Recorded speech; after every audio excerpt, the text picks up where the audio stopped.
அண்மை செய்தியாக பார்த்து வருகிறோம்.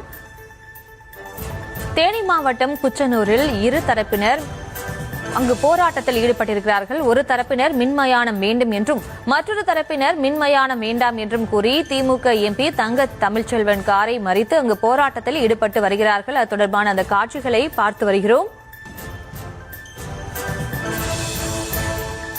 இது தொடர்பான விவரங்களை வழங்குகிறார் எமது செய்தியாளர் சத்யராஜ். சத்யராஜ், வணக்கம். அங்கு என்ன நடக்குது, முழு விவரம்? பிரியங்கா, தேனி மாவட்டம் உத்தமபாளையம் தாலுகா அருள்மிகு குச்சனூர் சுயம்பு சனீஸ்வர பகவான் திருத்தலமானது உலக புகழ்பெற்ற திருத்தலம்.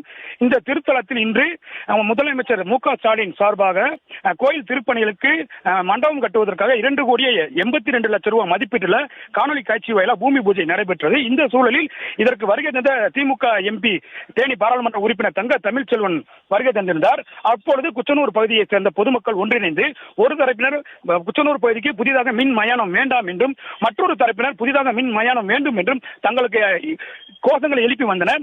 உடனடியாக தங்க தமிழ்ச்செல்வன் எம்பி அவர்களை கூப்பிட்டு பேச்சுவார்த்தை ஈடுபடும் பொழுது அவரது காரை ஒரு சில மறுத்ததாக கூறப்பட்டு வரும் சூழலில் அவர் காரை விட்டு இறங்கி எதற்காக மறுத்தது என்று அவரிடம் பேச்சுவார்த்தை ஈடுபட்டு அந்த சூழல் தற்பொழுது பெரும் பரபரப்பாக காணப்பட்டு வருகிறது. தொடர்ந்து பார்த்தோம் என்றால் காவல்துறையினர் குவிக்கப்பட்டு அவர்களை சமாதானப்படுத்தும் வேலையில் ஈடுபட்டு வருகின்றனர். தொடர்ந்து போராட்டக்காரர்களும் தங்க தமிழ்ச்செல்வன் வாக்குவாதத்தில் ஈடுபட்டு வரும் சூழலால் கோயில் வளாகம் முழுவதும் பொதுமக்கள் கூடி உள்ளார்கள்.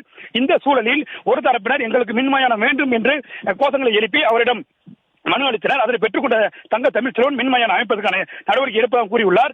இதனைத் தொடர்ந்து மற்றொரு தரப்பினர் அவரது காரை மறித்துள்ளார்கள். காரை மறித்து அவரது காரின் சன்னலை தட்டியதாகவும் கூறப்பட்டு வரும் சூழலில் இவர் இறங்கி எதற்காக தட்டுகிறார் என்று கேள்வி கேட்கும்போது தற்பொழுது காவல்துறையினர் அவரை தடுத்து அவரது வாகனத்தில் ஏற்றி தற்பொழுது அனுப்பி வைக்கப்பட்டுள்ளார்.